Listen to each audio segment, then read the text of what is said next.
Mari tunduk kepala kita berdoa sebelum membaca merenungkan firman-Nya. Kami datang dalam ucapan syukur, terima kasih Tuhan karena Engkau baik dan Engkau menyatakan kebaikan-Mu di dalam hidup kami. Tuhan masih berkenan terus menyapa kami dengan kebenaran-kebenaran firman-Mu. Sebentar kami akan membuka firman-Mu, kami mohon bukalah juga hati kami. Jadikanlah hati kami seperti tanah yang baik, supaya ketika benih firman-Mu ditaburkan, itu boleh sungguh-sungguh berakar, bertumbuh, dan juga berbuah nyata di dalam hidup kami. Berkati hamba-Mu yang menyampaikan, semua kami yang mendengar, Tuhan tolong, agar pada akhirnya kami bukan hanya jadi pendengar firman yang setia, tapi mampukan dengan kuasa, dengan pertolongan dari Roh-Mu yang kudus, kami dimampukan menjadi pelaku-pelaku firman-Mu dalam hidup kami, dalam keseharian kami. Bersabdalah ya Tuhan, kami umat-Mu sedia mendengarnya. Dalam satu nama yang kudus, nama yang berkuasa, nama Tuhan kami Yesus Kristus, Sang Firman yang hidup, kami menyerahkan pemberitaan firman-Mu. Amin. Shalom. Selamat pagi Bapak Ibu Saudara yang dikasihi Tuhan. Kesempatan ibadah biarlah bukan sekadar rutinitas bulanan kita, tapi mengalami perjumpaan pribadi dengan Tuhan. Hari ini kita akan bicara tentang harapan orang benar. Saudara, katanya kalau saudara setuju, orang yang paling malang di dunia itu bukan orang yang mengalami penderitaan saja, bukan orang yang mengalami kesulitan, tetapi orang yang paling malang adalah orang yang tidak punya pengharapan. Mengapa?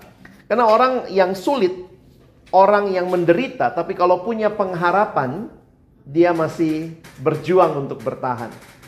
Kita lihat mungkin saudara-saudara kita yang mengalami sakit penyakit, pergumulan yang sulit, tapi karena punya pengharapan, dia bisa bertahan dan bahkan meluap dengan kesaksian bagi orang-orang yang lain. Karena itu kekristenan juga bicara tentang pengharapan.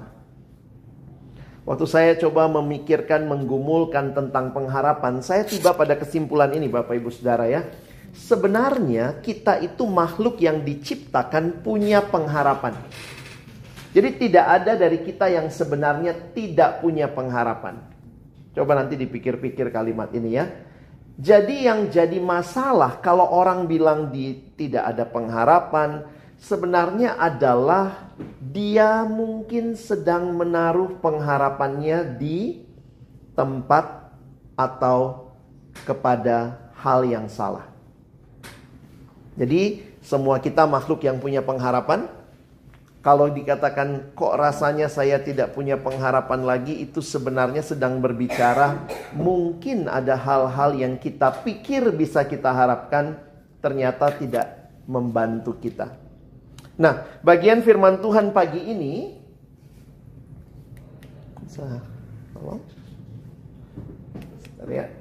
ini saya pakai pointernya, semoga bisa pointernya. Kita akan lihat dari Yeremia pasal yang ke-17. Oke, Yeremia 17 ayat 5-8. Jadi kita akan melihat bagaimana peringatan yang Tuhan berikan. Mari kita baca bergantian. Ayat 5 saya akan bacakan, ayat 6 saudara membaca, kita bergantian sampai ayat 8. Beginilah firman Tuhan, terkutuklah orang yang mengandalkan manusia, yang mengandalkan kekuatannya sendiri dan yang hatinya menjauh daripada Tuhan. Ia akan seperti semak bulus di padang belantara. Dia tidak akan mengalami datangnya keadaan baik. Ia akan tinggal di tanah angus di padang gurun, di negeri padang asing yang tidak berpenduduk. Diberkatilah orang yang mengandalkan Tuhan, yang menaruh harapannya pada Tuhan. Ia akan seperti pohon yang ditanam di tepi air, yang merambatkan akar-akarnya ke tepi batang air, dan yang tidak mengalami datangnya panas terik, yang daunnya tetap hijau ketika dalam tahun kering, dan yang tidak berhenti menghasilkan buah. Saudara yang dikasihi Tuhan, ini adalah bagian yang disampaikan oleh Tuhan ketika bangsa Yehuda sedang berada dalam ancaman dari bangsa Babel. Jadi kita bisa lihat konteks dari bacaan kita. Pada waktu itu bangsa Babel adalah kekuatan, superpower, adidaya yang punya kekuatan militer yang sangat kuat. Biasa kalau ada negara kecil, lalu kemudian ada bangsa yang lebih besar dan sedang menguasai, maka kemudian mulailah muncul, mau cari pertolongan dari mana nih? Dalam kondisi sulit yang dialami, bangsa Yehuda mereka tidak datang kepada Tuhan. Nah, ini masalahnya. Mereka lebih memilih untuk mengandalkan kekuatan mereka sendiri. Karena itulah firman Tuhan tadi diberitakan kepada mereka. Kalau saudara perhatikan ada dua kata kunci, terkutuklah tetapi diberkatilah. Ya, nanti kita akan lihat satu-satu. Dan ayat-ayat ini merupakan sebuah peringatan. Peringatan yang disampaikan Tuhan kepada bangsa Yehuda pada saat itu. Dan juga mungkin dalam konteks yang luas yang sedang Tuhan sampaikan bagi saudara dan saya, yang mungkin juga dalam pergumulan hidup kita sedang berusaha mengandalkan diri kita sendiri. Kadang-kadang jangan cuma lihat firman Tuhan buat, oh orang zaman itu sih mereka mau bandel ya. Jangan-jangan ini juga bagian yang Tuhan mau sampaikan buat kita. Sehingga pertanyaan buat kita, dalam situasi yang sulit, apa atau siapa yang biasanya menjadi sumber yang kita rasa bisa menolong kita, kita percaya bisa menolong kita? Manusia modern punya banyak sumber-sumber pertolongan begitu ya. Saya ingat zaman dulu waktu belum ada HP. Jadi kami dalam pelayanan mahasiswa biasa ngundang pembicara juga. Kalau dulu kami ibadahnya biasanya hari Jumat ya. Ketika yang saudara-saudara yang Muslim sholat, lalu kemudian yang Kristen ibadah. Saya dulu kuliah salah satu kampus di Depok. Jadi mencapai Depok itu biasanya orang naik kereta ya. Nah kereta zaman itu tuh berkala ya, kala ada kala enggak gitu ya. Jadi susah, jadwalnya enggak seperti sekarang. Jadi yang menarik pada waktu itu tuh kalau pembicaranya telat, udah bingung dah. Tapi di masa teknologi belum terlalu canggih, ketika pembicaranya terlambat, itu MC-nya udah kebingungan ya. Semua lagu udah keluar, lagu sekolah minggu segala macam, karena belum datang-datang juga pembicaranya ya. Sehingga ketika masih belum datang juga kita nggak tahu jadwal keretanya ini datang apa tidak, nggak bisa dikontak dan segala macam. Akhirnya pengurus berdoa, Tuhan berikanlah perjalanan yang aman untuk pembicara kami. Kalau sekarang sekian puluh tahun kemudian, kalau pembicaranya telat gimana? Telepon aja, ada di mana, gitu ya. Jadi bisa jadi teknologi menjadi sebuah andalan kita, bukannya salah. Tetapi pertanyaannya, apakah di dalam situasi seperti itu, Tuhan masih menjadi sesuatu yang kita sadari kita membutuhkan Dia. Hati-hati ketika semua alat-alat yang canggih ini menggantikan kebergantungan kita kepada Tuhan. Waktu saya pergi bermisi dalam satu pelayanan ke Jawa Tengah, pergi ke satu desa, lalu kemudian ada ibu yang bersaksi. Wah, kita anak-anak waktu itu datang ke sana, wah ini orang-orang sederhana ya, kita ini orang-orang kuliahan, ini orang kampung lah, orang sederhana. Tapi waktu dia cerita, dia sharing, saya yang berasa loh, saya kok mempertanyakan diri saya ya. Jadi ibu itu cerita, tadi sebelum om-om datang, kami semua dipanggil om ya. Sebelum om-om datang itu kepala saya sakit sekali katanya ya, karena kami berkunjung ke rumahnya. Lalu saya ingat Gusti Yesus. Saya berdoa. Saya minum air sedikit lalu kemudian saya tidur. Om-om datang ini saya sudah segar begitu ya. Saya langsung mikir gitu ya. Saya kalau sakit kepala, kita orang kota ingatnya apa? Panadol. Paramex gitu ya. Kalau udah gak nolong semuanya, baru Tuhan kok sakit banget begitu ya. Sehingga sekali lagi kita tidak menolak obat, bukan itu poin saya. Tetapi apakah berbagai hal yang sudah kita nikmati saat ini, jangan-jangan membuat kita bergeser menjadi andalan kita. Banyak andalan kita, HP, kartu kredit ya, mungkin juga berbagai hal yang secara tidak sadar mulai menjadi andalan dan Tuhan bukan segala-galanya. Dua bagian yang disampaikan. Yang pertama adalah terkutuklah. Terkait dengan apa? Orang yang mengandalkan manusia. Sebenarnya apa sih poinnya? Nah, ini yang menarik. Orang yang mengandalkan manusia itu hatinya menjauh dari Tuhan. Di dalam perjanjian lama, semua yang kita andalkan yang bukan Tuhan itu namanya idol. Hati yang menjauh dari Tuhan pasti akan mendekat pada hal yang lain. Jadi kalau kita manusia yang selalu cari apa yang diandalkan, apa yang diharapkan, maka waktu jauh dari Tuhan pasti ada dong yang diandalkan yang lain. Maka inilah mengandalkan hal lain. Disinilah manusia mengandalkan berbagai ilah, idolatry. Apa yang mungkin jadi andalan? Banyak. Uang, diri sendiri. Ada yang juga merasa ya sudah, saya punya keluarga yang baik, ya sudah, inilah segala-galanya buat saya. Ada yang mengandalkan sahabat. Tetapi mengandalkan yang bukan Tuhan, Alkitab katakan tadi, terkutuklah. Menarik waktu bicara idol, Bapak Ibu Saudara ya. Sebenarnya kalau kita nanti ada waktu bicara idolatry. Idolatry itu bukan berarti kita menolak hal-hal tadi. Masa kita menolak uang gitu ya. Ada anak remaja pernah bilang sama saya, bener ya kak, akar segala kejahatan adalah uang. Saya bilang, kamu kalau baca Alkitab baca baik-baik ya. Bukan uangnya. Akar segala kejahatan adalah cinta uangnya. Uangnya kalau nggak suka kasih saya. Ada banyak pelayanan perlu dibiayai begitu ya. Tapi hati yang mencintai uang. Jadi idolatry itu sebenarnya begini. Hal yang baik itu semua pasti berpotensi jadi andalan kita. Jadi idol kita. Perhatikan. Hal yang baik, begitu itu kita jadikan utama, itulah berhala. Saya ulangi. Hal baik, begitu jadi utama, itu jadi berhala. Karena di dalam kekristenan, hal baik biarlah tetap hal yang baik. Jangan dijadikan utama. Uang baik, yang pada ngomong baik ya. Tapi begitu kita cinta uang lebih daripada yang lain, itu jadi idol. Begitu itu jadi idol, maka itu sesuatu yang kita andalkan secara tidak sadar. Keluarga baik? Oh baik. Tapi kalau kita mengatakan keluargalah segala-galanya, oh tidak, Tuhan tetap segala-galanya. Diri kita baik, ya Tuhan ciptakan kita baik. Tapi kalau kita mengandalkan diri menjadikan akulah segala-galanya, dan juga sahabat begitu ya. Sehingga perhatikan waktu bicara hal seperti ini ilustrasi yang diberikan.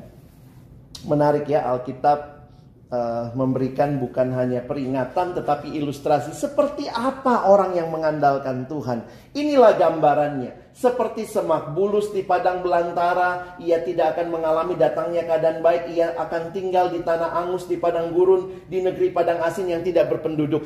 Ini gambaran orang yang tidak mengandalkan Tuhan. Inilah gambaran kalau kita lihat ya, di masa itu, di konteks mereka. Semak dapat diartikan juga dengan miskin, kekurangan, tidak punya apa-apa.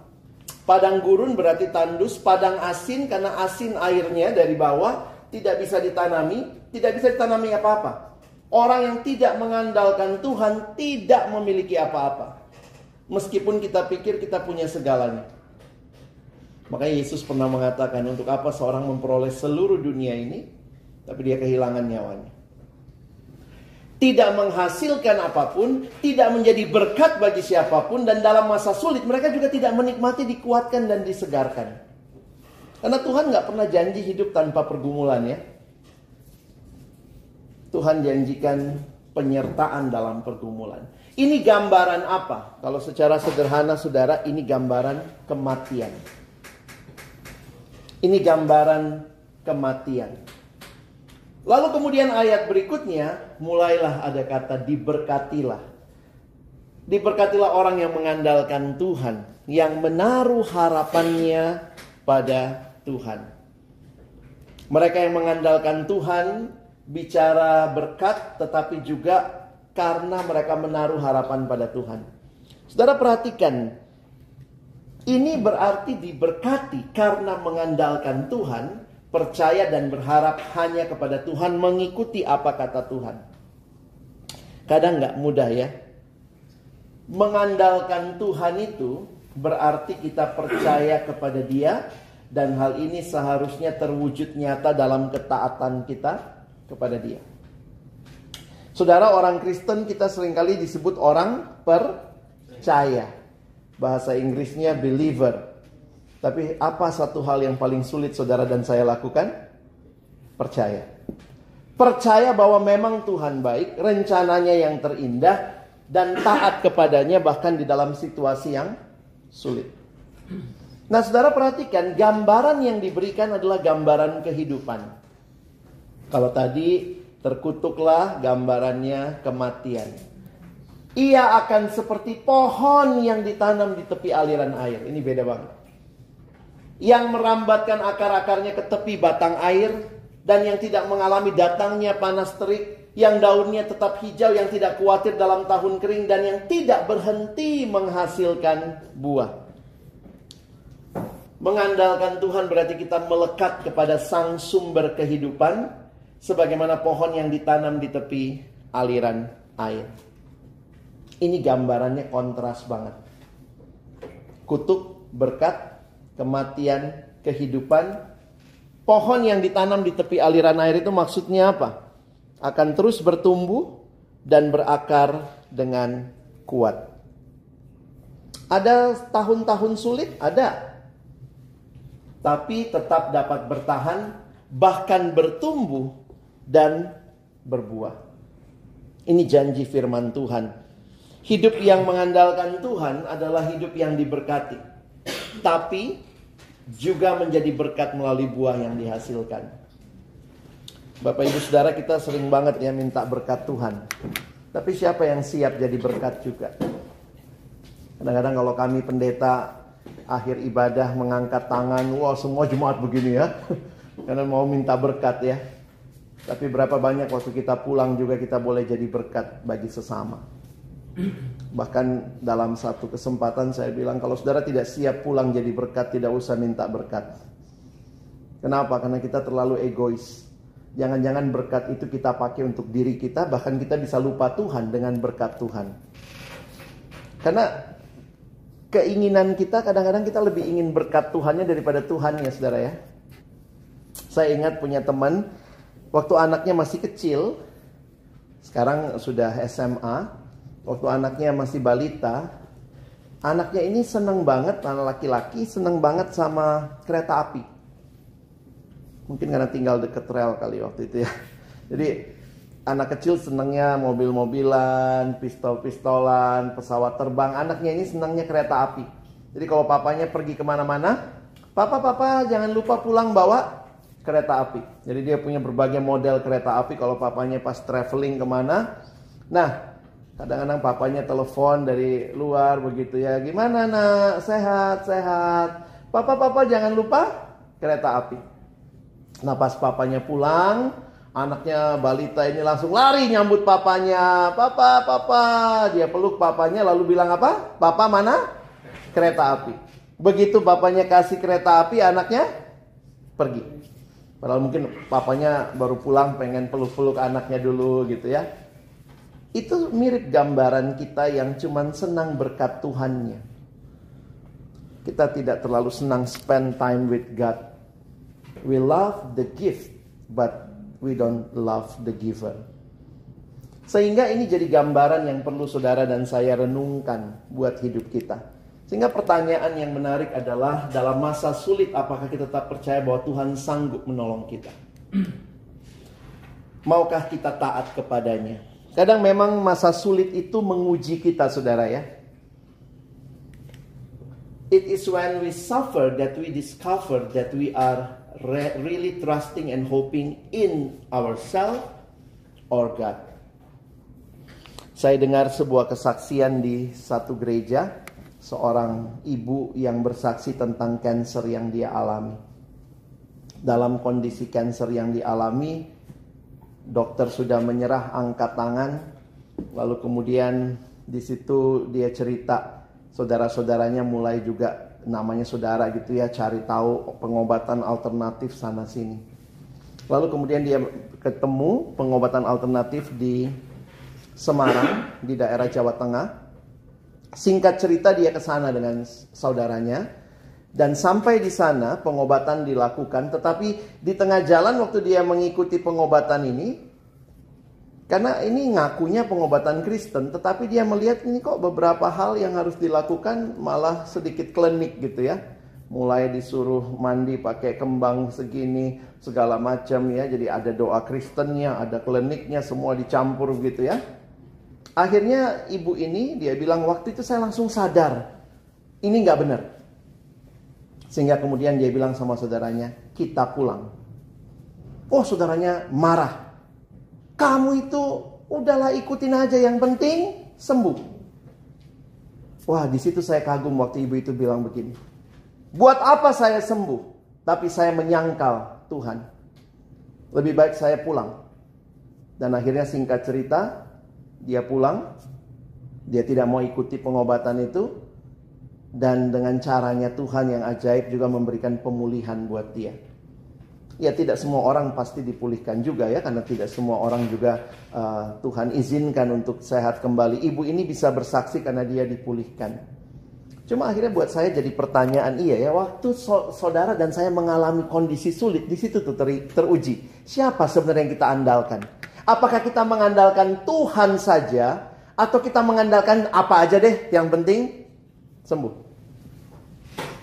Apa aja deh, yang penting gue keluar dari masalah. Jangan-jangan Tuhan izinkan kita tetap di masalah itu untuk membentuk karakter kita lebih kuat. Sehingga orang yang punya pengharapan bukan orang yang selalu luput dari pergumulan. Tidak. Waktu kita belajar tentang hal ini, orang yang punya pengharapan adalah orang yang di tengah situasi yang sulit tetap tahu hanya Tuhanlah yang harus diandalkan. Dan dalam Alkitab kita lihat di Perjanjian Baru, Yesus itu pengharapan sejati. Lama saya bergumul, kenapa Yesus bisa jadi pengharapan sejati buat kita? Saudara, kita baca sebentar ayat terakhir ini. 1 Petrus 1 ayat 3 ya, bagaimana Petrus mengkaitkan pengharapan dalam Kristus seperti yang kita nyanyikan tadi tentang living hope. 1-2 ya. Terpujilah Allah dan Bapa Tuhan kita Yesus Kristus, yang karena rahmatnya yang besar telah melahirkan kita kembali oleh kebangkitan Yesus dari antara orang mati kepada suatu hidup yang... Kenapa bisa kebangkitan Yesus dari antara orang mati itu buat kita, membuat kita punya suatu hidup yang penuh pengharapan? Waktu mikir-mikir kenapa ya? Oh, ternyata secara sederhana begini saudara. Siklus hidup manusia itu sederhana ya. Lahir, hidup, mati. Lahir, hidup, mati. Jadi memang secara natural, apa akhir cerita? Mati. Ya maaf ya, ini saya pakai ilustrasi begini. Orang yang cancer pun menderita, paling banter mati. Orang yang ngalamin pergumulan yang sulit gitu ya, ya paling banter mati lah. Ini terakhirnya, cerita terakhirnya. Lahir, hidup, mati. Tapi ketika Yesus bangkit, maka ada cerita yang baru. Bukan cuma lahir, hidup, mati. Buat kita orang percaya, kematian bukanlah final. Tapi Yesus hidup. Dan karena dia hidup, kalau kita percaya pada dia, maka akhir cerita kita bukan mati, tapi hidup. Nah, ini yang namanya pengharapan. Karena tidak kematian pintu terakhirnya yang kita selesai di situ, tetapi akan membuka pintu kehidupan karena Yesus hidup. Makanya kematiannya membuat kita bisa melihat beyond. Secara sederhana kalimatnya we have a living hope. Kenapa? Kita punya living hope, pengharapan yang hidup karena we have a living Savior. Makanya kita bisa nyanyi kalau Paskah ya, sebab dia hidup. Ada hari esok. Yang kanker, mati pun saya, itu bukan jalan terakhir. Saya bakal hidup bersama Tuhan. Makanya ketika ada teman dalam pergumulan kanker dan dia cerita, dia bilang, kalau mati kan bersama Tuhan ya. Saya akan hidup bersama dia, iya. Sehingga dia menjalani kansernya bukan lagi dengan kenapa saya Tuhan, kok aku yang kena, kenapa bukan orang lain, aduh sedih banget hidupku. It's not all about me, myself, and why God do it to me. But it's about Tuhan sedang membawa dia. Bahkan bisa jadi kesaksian buat orang-orang yang mungkin penderitaannya cuman jerawat gitu ya. Ada kan yang gitu ya, karena satu jerawat aja udah pergi ke dokter semua, cari begitu ya. Tapi akhirnya ada kesaksian yang dibagikan dan ada pengharapan. Nah, saudara yang dikasihi Tuhan, ini kalimat dari seorang pendeta. Bisa tolong next? Nggak macet. Because of Jesus, there is always hope, even in the darkest moment of your life. Makanya kalau dikatakan ada yang impossible, no. Tuhan sudah bangkit dari kematian. Maka kita yang percaya, tidak ada hal yang mustahil. Sebagai penutup, saya memperhatikan berkat ya. Beberapa pendeta suka pakai ini jadi berkat di dalam Roma pasal 15. Semoga Allah, siapa Allah? Sumber pengharapan, memenuhi kamu dengan segala sukacita dan damai sejahtera dalam iman kamu, supaya oleh kekuatan Roh Kudus kamu berlimpah dalam pengharapan. Sumber pengharapan dalam pengharapan. Saudara mau joy? Saudara mau peace? You need to have hope. God is the God of hope, and hope causes an overflow of joy and peace. Kita kadang-kadang mau ininya ya. Sukacita Tuhan, terus sukacita, terus punya damai sejahtera, peace. Tapi kalau kita nggak punya hope, yang menarik hidup kita ke depan itu hope. Sehingga penderitaan bisa tetap punya joy? Yes. Kalau ada hope. Christian hope is an assured expectation based on God and His promises. Kalau saya yang janji, belum tentu saya tepati. Tapi karena Tuhan yang janji, Tuhan akan menepati. Jadi mari saudara kita maju dalam hidup ini. Ini slide penutup saya. As Christians, we need to live in the present, but in the light of the future. Apapun pergumulan saudara, kesulitan yang paling besar, ingatlah, kematian bukan akhirnya ya. Beberapa minggu ini mendengar berita kematian yang menyedihkan ya. Anak mahasiswa lompat dari gedung kuliahnya meninggal. Anak dari hamba Tuhan. Mungkin di status terakhirnya sebelum dia lompat, dia cuma tulis thank you. Kenapa ya? Dia gak punya hope. Mungkin dia lihat udah nih masalah sulit, udahlah akhiri hidup ya. Beberapa orang yang terlilit pinjol, ada beberapa teman sahabat juga yang harus keluar dari pekerjaan, rusak relasi sama pasangan suami istri ya, karena mungkin terlilit seperti itu. Akhirnya juga ada yang mengakhiri hidup. Kadang-kadang saya pikir, kalau mereka kenal bahwa di dalam Tuhan itu bukan akhir, Tuhan akan memberikan kehidupan. Mungkin memang konsekuensinya harus dijalani ya. Kalau harus masuk penjara gara-gara pinjol, ya masuk aja dulu gitu ya. Lalu kemudian keluar dengan kehidupan yang baru. Tapi banyak kali orang berpikir, wah ini udah hancur dunia ini. Sehingga mereka memilih mengakhiri hidup. Saya tidak tahu apa yang jadi pergumulan Bapak Ibu Saudara sekarang. Apakah ada yang sedang mengalami pergumulan kehidupan yang berat, yang sulit? Apakah ada yang sedang mengalami kehidupan yang kesakitan dalam tubuh? Mungkin ada yang dideteksi kanker, ada yang mungkin sedang juga mengalami pergumulan-pergumulan yang tidak mudah. Silahkan kita sebutkan apa saja. Tapi hari ini firman Tuhan mengingatkan kita bahwa Tuhan hadir dan Dialah sumber pengharapan. Belajarlah percaya kepada Tuhan, dan Tuhan akan menolong juga. Dan ini bukan hanya di hidup pribadi ya, tapi kalau saudara di pekerjaan juga membawa hope ya. Kadang-kadang pekerjaan juga ada mentoknya nggak saudara? Ada ya. Ini gimana lagi nih project ini nih? Ya, saya dengar lagi banyak project yang dikerjakan. Di sini mentok, di sini mungkin ada yang lancar jaya, ada yang mentok jaya begitu ya. Sehingga kita berharap kepada Tuhan. Kenapa? Kita orang Kristen. Hope ini jangan cuma dibawa di hidup pribadi, di pekerjaan bawa juga. Sehingga saudara dan saya bisa melangkah maju dengan iman di dalam pekerjaan kita juga. Kiranya Tuhan menolong kita semua terus punya pengharapan di dalam Dia. Amin. Kita langsung doa syafaat. Oke. Mari